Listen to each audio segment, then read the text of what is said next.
when 2 of your goals came from balls into the back post, was that something you identified that they could be potentially exposed there? Look, we work on certain movements that we have, and you know, we try to get bodies into good areas, and you know, they're the areas that we got into, and so yeah, and you know, I'm not saying that it's a weakness of theirs. It's more of, you know, something that we've been working on for a long time, and finally, you know, we get into the box so many times, you know, to create clear-cut chances, but sometimes our final ball lets us down, and today the final ball was good, and that's why we're able to score those goals. Pleased for the young boy Bodic. I mean, it's 2 in 3 in a couple of weeks now. Yeah, very pleased. You know, he's got a lot of potential. He's working hard on his game.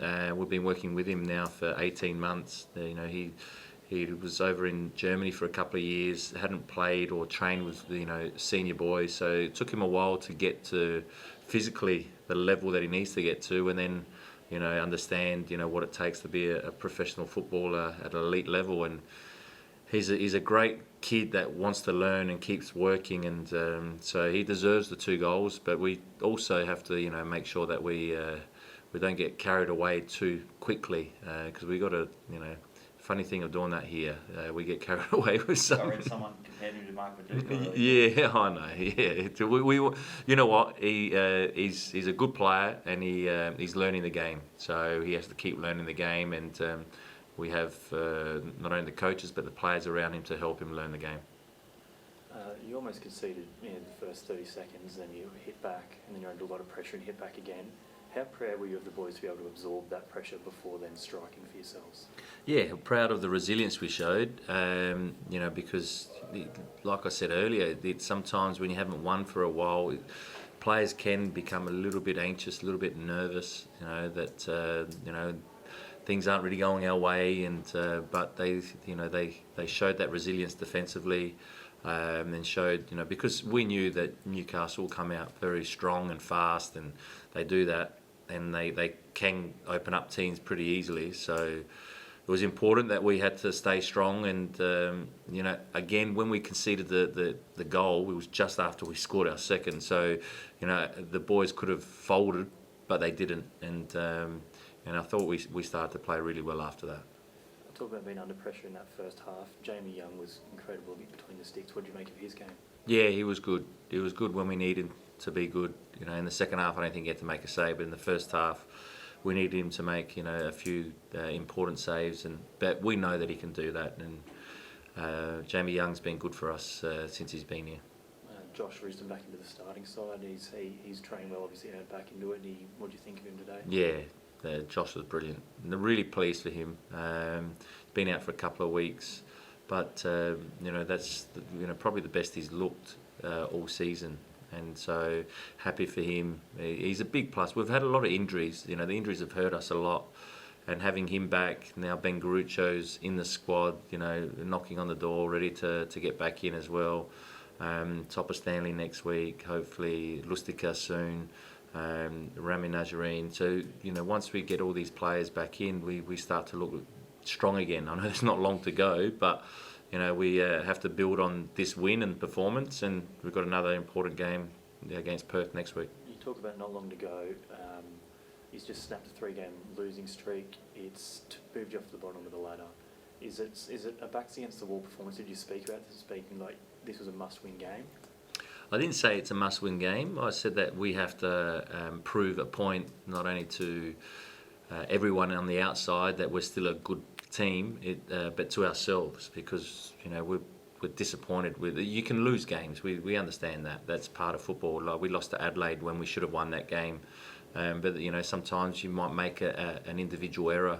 That, you know, sometimes that happens in football. But the performance last week wasn't up to our level. And so we wanted to make sure, and the boys wanted to make sure that they showed they're capable of playing at the level that, you know, we've shown in the past, and that will bring results. You know, we're confident in that. So if we can keep on performing like that, we believe we can go on a good run. But we don't want to get too carried away. We want to focus on the next game. We know the cliche, one game at a time, but is finals are still in the picture? That's obviously what you guys are aiming for? Look, yeah, it's a cliche, but it's important that we just now prepare, recover, and work towards the next game against Perth. Then if you start picking up wins, the other teams start to drop points because everyone beats each other in this league and draws and whatever else. So you don't know what can happen. So it's too far ahead to say we're ready for finals. Let's start to get results in the next few games, and then we'll see where it takes us. Yeah, well, it's said to be the mark of a good team that can kind of not play their best and get those results still. Is that a fair view today, especially in that first half, possibly? Yeah, in the first half, in the first half there were certain things that we weren't quite happy with because we worked on certain things defensively, and I don't talk about back four, I talk about the whole team, and then when we explained it again at half time, credit to them, they took it on board, and we weren't as good as we could be in that first half, but we were excellent in that second half.